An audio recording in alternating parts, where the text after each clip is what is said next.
move, to run, as the first astronomers who observed the motions of the heavenly bodies called the planets theoi, the gods. See Book 2, Symbolism of the Cross and Circle. Later the word produced another term, aletheia, the breath of God. End of note. That which is motionless cannot be divine, but then there is nothing in fact and reality absolutely motionless within the universal soul. Almost 5 centuries before Christ, Leucippus, the instructor of Democritus, maintained that space was filled eternally with atoms actuated by ceaseless motion, the latter generating in due course of time when those atoms aggregated rotary motion, through mutual collisions producing lateral movements. Epicurus and Lucretius taught the same, only adding to the lateral motion of the atoms the idea of affinity, an occult teaching. From the beginning of man's inheritance, from the first appearance of the architects of the globe he lives in, the unrevealed deity was recognized and considered under its only philosophical aspect, universal motion, the thrill of the creative breath in nature. Occultism sums up the one existence thus: deity is an arcane, living or moving fire, and the eternal witnesses to this unseen presence are light, heat, moisture. This trinity including and being the cause of every phenomenon in nature. Note: nominalists argue with Berkeley that it is impossible to form the abstract idea of motion distinct from the body moving, in Principles of Human Knowledge, Introduction, paragraph 10, may put the question, what is that body? The producer of that motion? Is it a substance? Then, are you believers in a personal God, etc., etc.? This will be answered farther on, in the addendum to this book. Meanwhile, we claim our right of conceptualists, as against Roscellini's materialistic views of realism and nominalism. Has science, says one of his ablest advocates, Edward Clodd, revealed anything that weakens or opposes itself to the ancient words in which the essence of all religion, past, present, and to come, is given?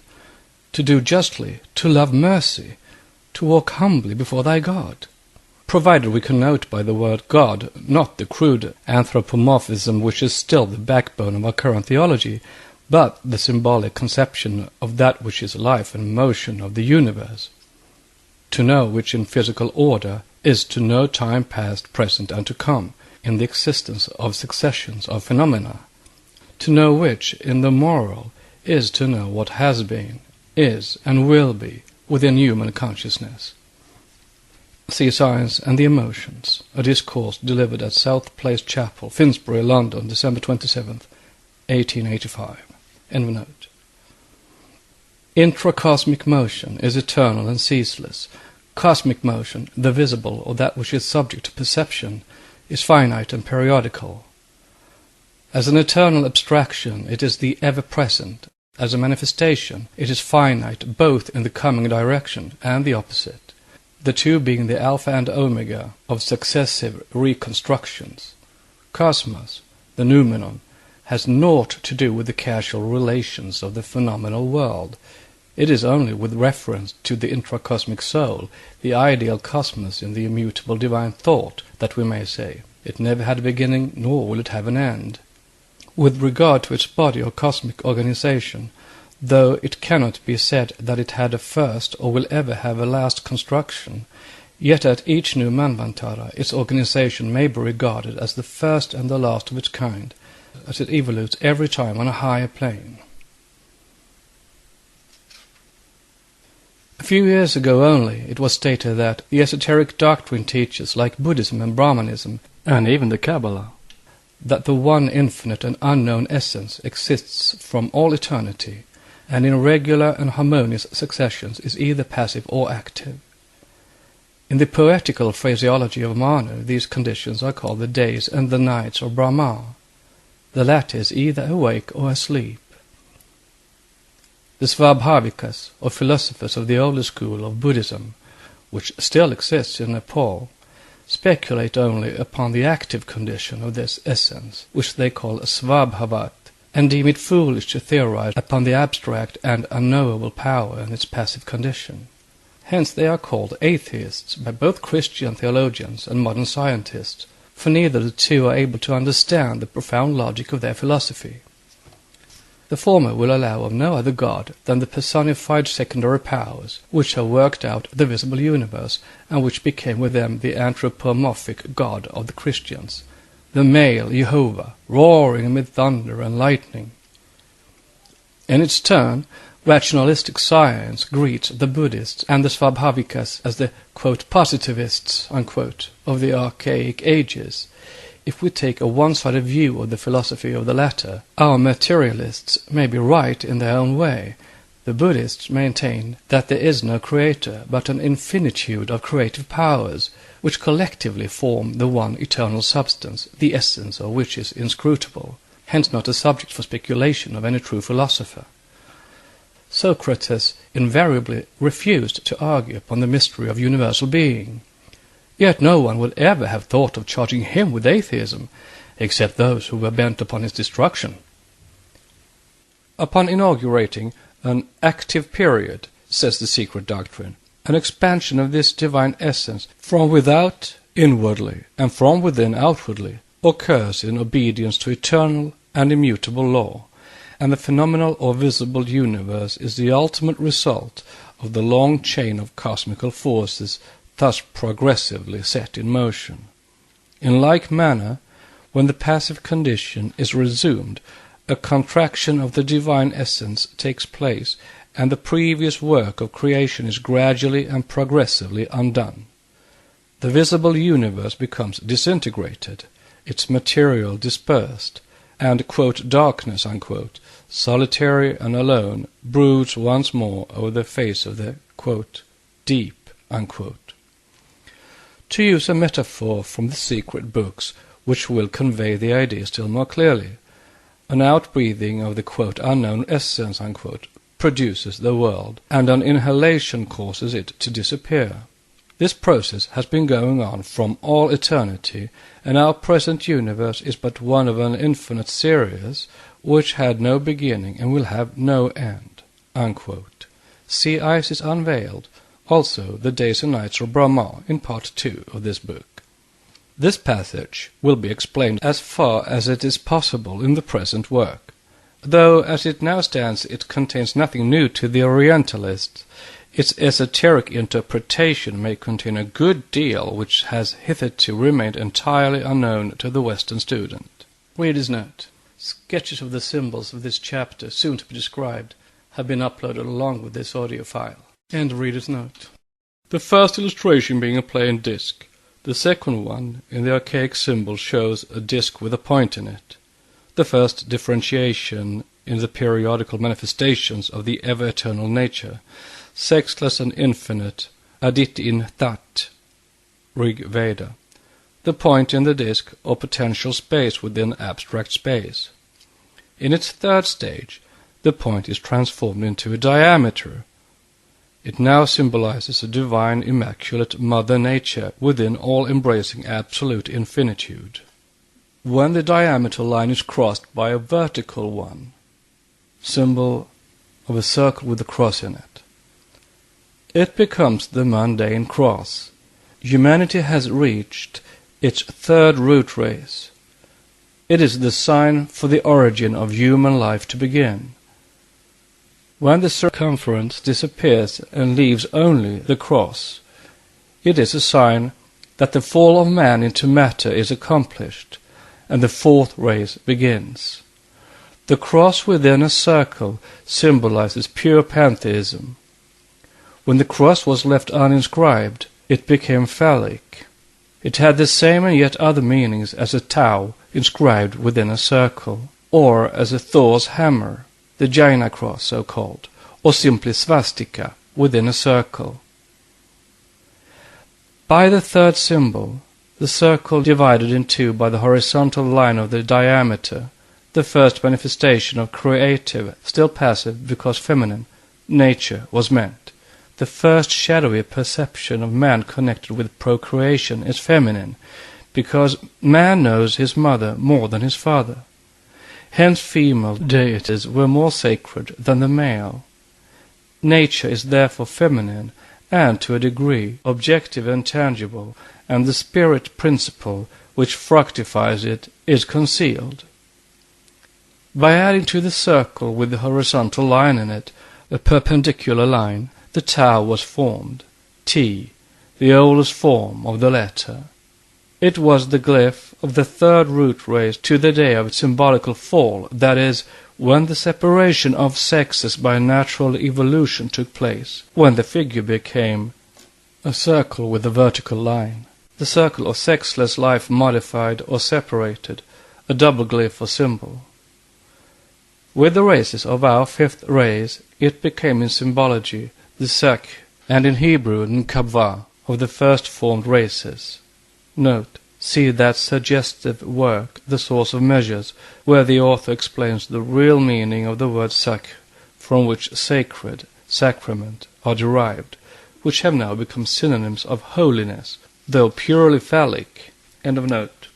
Then it changed into the Egyptian emblem of life, and still later into the sign of Venus. Then comes the swastika, Thor's hammer, or the Hermetic cross now, entirely separated from its circle, thus becoming purely phallic. The esoteric symbol of Kali Yuga is the five-pointed star reversed, the sign of human sorcery, with its 2 points, horns, turned heavenward, a position every occultist will recognize as the one of the left hand and used in ceremonial magic. Note, we are told by the Western mathematicians and some American Kabbalists that in the Kabbalah also the value of the Jehovah name is that of the diameter of a circle. Add to this the fact that Jehovah is the third Sephiroth, Bina, a feminine word, and you have the key to the mystery. By certain Kabbalistic transformations, this name, androgynous in the first chapters of Genesis, becomes in its transformations entirely masculine, Cainite and phallic. The fact of choosing a deity among the pagan gods and making of it a special national god to call upon it as the one living God, the God of gods, and then proclaim this worship monotheistic, does not change it into the one principle whose unity admits not of multiplication, change, or form, especially in the case of a priapic deity as Jehovah now demonstrated to be. End of note. It is hoped that during the pursual of this work the erroneous ideas of the public in general with regard to pantheism will be modified. It is wrong and unjust to regard the Buddhists and Advaiti occultists as atheists. If not all of them philosophers, they are at any rate all logicians, their objections and arguments being based on strict reasoning. Indeed, if the Parabrahman of the Hindus may be taken as a representative of the hidden and nameless deities of other nations, this absolute principle will be found to be the prototype from which all the others were copied. Parabrahm is not God, because it is not a God. It is that which is supreme and not supreme. Paravara, explains Mandukya Upanishad 2, verse 28. It is supreme as cause, not supreme as effect. Parabrahm is simply, as a secondless reality, the all-inclusive cosmos, or rather the infinite cosmic space, in the higher spiritual sense, of course. Brahma, neuter, being the unchanging, pure, free, undecaying supreme root, the one true existence, Paramartika, and the absolute Chit and Chitanaya, intelligence, consciousness, cannot be a cognizer, for that can have no subject of cognition. Can the flame be called the essence of fire? This essence is the life and light of the universe. The visible fire and flame are destruction, death, and evil. Quote, fire and flame destroy the body of an arhat. Their essence makes him immortal. From Bodhimur, Book 2, unquote. The knowledge of the Absolute Spirit, like the effulgence of the sun, or like heat in fire, is naught else than the absolute essence itself, says Sankaracharya. It is the spirit of the fire, not fire itself. Therefore, the attributes of the latter, heat or flame, are not the attributes of the spirit, but of that of which the spirit is the unconscious cause. Is not the above sentence the true keynote of later Rosicrucian philosophy? Parabrahm is, in short, the collective aggregate of cosmos in its infinity and eternity, the that and this to which distributive aggregates cannot be applied. Note: see Vedantachara by Major G. A. Jacob, as also the Aphorisms of Chandilya, translated by Cowell, page 42. End of note. From Maitreya Upanishad. In the beginnings this was the Self, one only. The great Sankaracharya explains that this referred to the universe, Jagat, the sense of the words in the beginning, meaning before the reproduction of the phenomenal universe.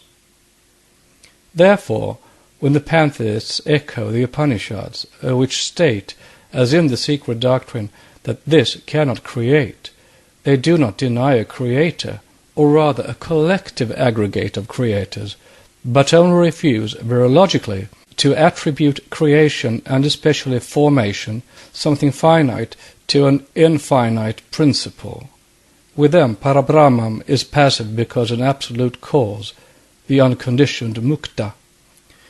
It is only limited omniscience and omnipotence that are refused to the latter, because these are still attributes as reflected in man's perceptions.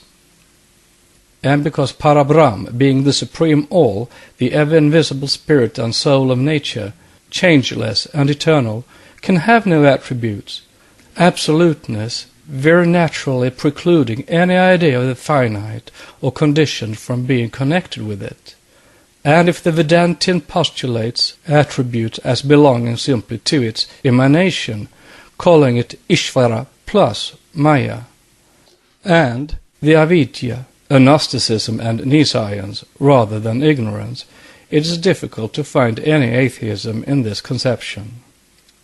Note: nevertheless, prejudiced and rather fanatical Christian Orientalists would like to prove this pure atheism. For proof of this, see about Major Jacob's Vedantachara, yet the whole antiquity echoes this Vedantic thought. Omnis enim persedivum natura necesse est, immortalia evo summa cum pace fruatur. End of note. Since there can be neither two infinities nor two absolutes in a universe supposed to be boundless, this self-existence can hardly be conceived of as creating personally. In the sense of perception of finite beings, that is non-being in the sense that it is the one beingness, for in this all lies concealed its co-eternal and coeval emanation or inherent radiation, which upon becoming periodically Brahma, the male-female potency, becomes or expands itself into the manifested universe. Narayana, moving on the abstract waters of space, is transformed into the waters of concrete substance moved by him, who now becomes the manifested word, or Logos. The orthodox Brahmins, those who rise the most against the pantheists and Advaitis, calling them atheists, are forced, if Manu has any authority in this matter, to accept the death of Brahma, the creator, at expiration of every age of this creative deity. 100 divine years, a period which in our years requires 15 figures to express it. Yet no philosopher among them will view this, quote, death, unquote, in any other sense than as a temporary disappearance from the manifested plane of existence, or a periodical rest. The occultists are therefore at one with the Advaita Vedantin philosophers as to the above tenet. They show the impossibility of accepting on philosophical grounds the idea of the absolute all-creating, or even evolving the golden egg, into which it is said to enter in order to transform itself into Brahma, the creator, who expands himself later into gods and all the visible universe. They say that absolute unity cannot pass to infinity, for infinity presupposes the limitless extension of something, and the duration of that something, and the one all, is like space, which is the only mental and physical representation on this earth, or our plane of existence, neither an object of, nor a subject to, perception. If one could suppose the eternal infinite all, the omnipresent unity, instead of being in eternity, becoming through periodical manifestations a manifold universe or a multiple personality, that unity would cease to be one. Locke's idea that, quote, pure space is capable of neither resistance nor motion, unquote, is incorrect. Space is neither a limitless void nor a conditioned fullness, but both. Being on the plane of absolute abstraction, the ever incognizable deity, which is void only to finite minds. Note: the very names of the two chief deities, Brahma and Vishnu, ought to have long ago suggested their esoteric meanings, for the root of one, Brahmam, or Brahm, is derived by some from the word bri, to grow or to expand. See Calcutta Review, volume 66, page 14. And of the other, Vishnu, from the root vis, to pervade, to enter in the nature of the essence, Brahma Vishnu being this infinite space, of which the gods, the rishis, the manus, and all in this universe are simply the potencies, vibhutaya. And on that of Mayavic perception, the plenum, the absolute container of all that is, whether manifested or unmanifested. It is, therefore, the absolute all. There is no difference between the Christian apostles. In him we live and move and have our being, and the Hindu rishis. The universe lives in, proceeds from, and will return to Brahma, Brahma. For Brahma, neuter, the unmanifested, is that universe in abscondito, and Brahma, the manifested, is the Logos, made male-female in the symbolical orthodox dogmas. Note: see Manu's account of Brahma separating his body into male and female, the latter the female Vak, in whom he creates Virai, and compare this with the esotericism of chapters 2, 3, and 4 of Genesis. End of note. The God of the apostle initiate and of the rishi, being both the unseen and the visible space. Space is called in the esoteric symbolism the seven-skinned eternal Mother-Father. It is composed from its undifferentiated to its differentiated surface of 7 layers. What is that which was, is, and will be, whether there is a universe or not, whether there be gods or none, asks the esoteric Sansara Catechism. And the answer made is space. It is not the one unknown ever-present God in nature, or nature in abscondito, that is rejected, but the God of human dogma and his humanized, quote, word, unquote. His infinite conceit and inherent pride and vanity. Man shaped it himself with his sacrilegious hand out of the material he found in his own small brain fabric, and forced it upon mankind as a direct revelation from the one unrevealed space. Note: occultism is indeed in the air at the close of this our century. Among many other works recently published, we would recommend one especially to students of theoretical occultism who would not venture beyond the realm of our special human plane. It is called New Aspects of Life and Religion by Henry Pratt, M.D. It is full of esoteric dogmas and philosophy, the latter rather limited in the concluding chapters by what seems to be a spirit of conditioned positivism. Nevertheless, what is said of space as the unknown first cause merits quotation. Quote, this unknown something, thus recognized as, and identified with, the primary embodiment of simple unity, is invisible and impalpable. Abstract space, granted.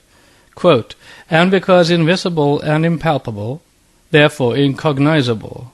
And this incognizability has led to the error of supposing it to be a simple void, a mere receptive capacity. But Even viewed as an absolute void, space must be admitted to be either self-existent, infinite, and eternal, or to have a first cause outside, behind, and beyond itself. And yet, could such a cause be found and defined, this would only lead to the transferring thereto of the attributes otherwise accruing to space, and thus merely throw the difficulty of origination a step farther back, without gaining additional light as to primary causation." Unquote, page 5. This is precisely what has been done by the believers in an anthropomorphic creator, an extracosmic instead of an intracosmic God. Many, most of Mr. Pratt's subjects, we may say, are old Kabbalistic ideas and theories which he presents in quite a new garb. Quote, "New aspects," unquote, of the occult in nature, indeed. Space, however, viewed as a substantial unity, the living source of life, is as the unknown causeless cause, is the oldest dogma in occultism, millenniums earlier than pater aeter of the Greeks and Latins. So are the force and matter, as potencies of space, inseparable, and the unknown revealers of the unknown. They are all found in Aryan philosophy, personified by Vishvakarman, Indra, Vishnu, etc., etc. Still, they are expressed very philosophically and under many unusual aspects in the work referred to. End of note. The occultist accepts revelation as coming